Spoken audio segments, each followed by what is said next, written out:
पराठा बिरयानी। आज की कहानी मिर्ज़ापुर नामक गांव की है। इस गांव में मुन्ना भैया और गुड्डू भैया नाम के दो ढाबे वाले रहते थे। गुड्डू भैया का ढाबा बहुत ही ज़्यादा मशहूर था। वहां पर दूर दूर से लोग आते थे खाना खाने के लिए, जबकि मुन्ना भैया का ढाबा उतना नहीं चलता था। वहां पे मुश्किल से एक या दो लोग आ जाते थे, या कभी वो भी नहीं। मुन्ना भैया बहुत ज़्यादा अमीर थे, उनके पास बहुत सारा पैसा था, जबकि गुड्डू भैया एक साधारण व्यक्ति थे और वो मेहनत करके अपना घर चलाते थे। गुड्डू भैया के ढाबा की सफलता को देखकर मुन्ना भैया बहुत जलते थे और सोचते थे, यार गुड्डू का ढाबा तो इतना ज़्यादा अच्छा चलता है, मेरे ढाबे पे तो कोई आता ही नहीं। मुझे कुछ तो करना होगा ताकि सारे लोग मेरे ढाबे पे आएं। ये सोचकर मुन्ना भैया एक तरकीब खोजते हैं गुड्डू भैया के ढाबे को बंद करवाने की। गुड्डू भैया के ढाबे की सफलता का राज वहाँ के निपुण कारीगर थे। उन कारीगरों के बदौलत ही गुड्डू भैया का ढाबा इतना मशहूर था।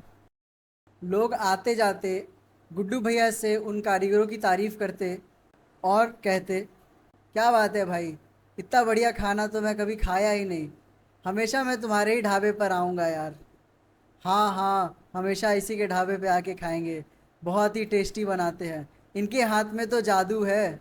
एक दिन शाम को जब गुड्डू भैया अपने ढाबे को बंद करके जा रहे थे तो उनके सारे कारीगर घर लौट रहे थे। उन कारीगरों का पीछा करते हुए मुन्ना भैया भी चले गए। कुछ दूर आगे जाकर उन्हें रोक कर उनसे कहते हैं, यार तुम लोग सुनो, गुड्डू भैया तो तुम लोग को बहुत कम पैसे देते हैं।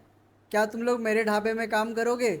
मैं तुम्हें बहुत सारा पैसा दूंगा, जितना मांगोगे उतना पैसा दूंगा। बस तुम गुड्डू भैया का ढाबा छोड़कर मेरे ढाबे में आ जाओ। कारीगर कुछ पल सोचते हैं, फिर आपस में बात करने लगते हैं। तब मुन्ना भैया, अरे ज़्यादा सोचो मत, पैसों की बात है, तुम्हें भी तो पैसे ज़रूरत पड़ते होंगे, मैं दे दूंगा जब चाहिए तुम्हें, बहुत ज़्यादा पैसे दूंगा, आ जाओ। अब बात पैसों पे आ चुकी थी। कारीगरों ने ज़्यादा ना सोचकर मुन्ना भैया का साथ देने का सोचा और उनके ढाबे पे शामिल हो गए। फिर अगले दिन से जब गुड्डू भैया ढाबे पे गए तो देखा कि उनका ढाबा पूरा खाली पड़ा है और सारे कारीगर मुन्ना भैया के ढाबे पे काम कर रहे हैं। जब लोग खाना खाने आए तो गुड्डू भैया के ढाबे को खाली पाकर सारे मुन्ना भैया के ढाबे पे चले गए और उनके ढाबे पे खाना शुरू कर दिया।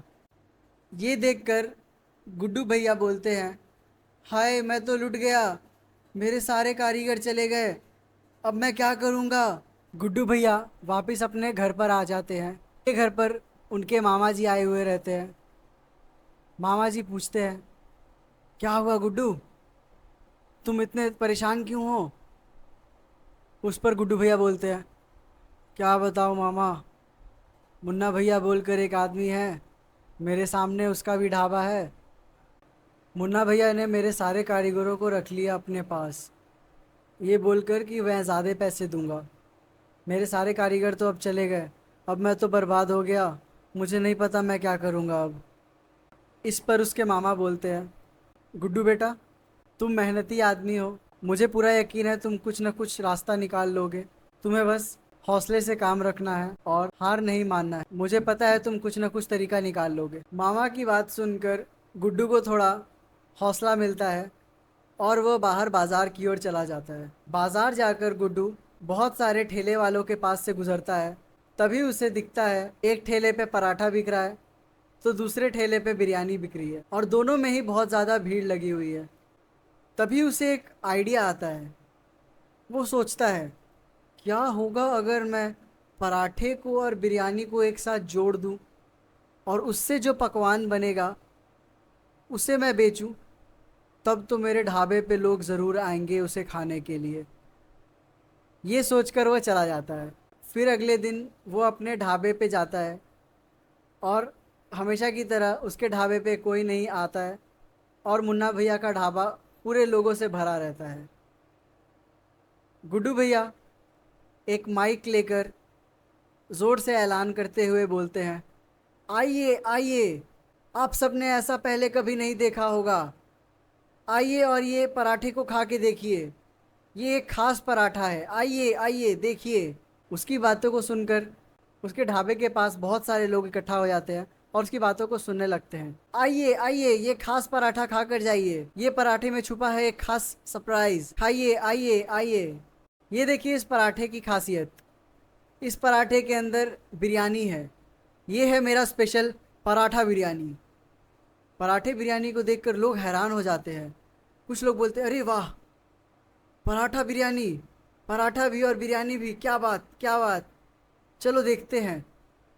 तो उसकी बातों को सुनकर और भी लोग वहाँ इकट्ठा हो जाते हैं और मुन्ना का ढाबा खाली हो जाता है और सारे लोग गुड्डू के ढाबे पे उसका स्पेशल पराठा बिरयानी ट्राई करने को आ जाते हैं।